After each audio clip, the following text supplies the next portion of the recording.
মাশাআল্লাহ বহুত দিন বাদে একটা মাল পাওয়া গেছে বিশা মুড়ি এই জাস্ট ডাইন দা খোশ যেসা দেখলে মানে কইবা অটোমেটিক এটা টাচ মারা হইছে কিন্তু এটা ন্যাচারাল ত্রিপুরা মাল যে মুড়ি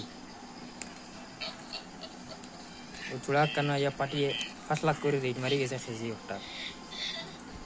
বেশি না আমরা 8 লাখ করে লাগে এই যে কষ্ট চার দেন আর 50,000 হয়ে গেছে বেশি দেওয়ার সময় মামুরি আরো 50,000 হয়ে গেছে মানে 5.5 লাখ করে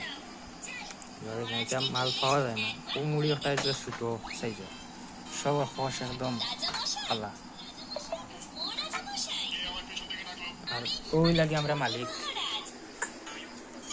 খাম কোটা দেন বুটা আছে একটু মগ্ন মালিক যার যার মাল লাগে কমেন্ট জানাইবা তোমরা কন্ট্যাক্ট করতে পারো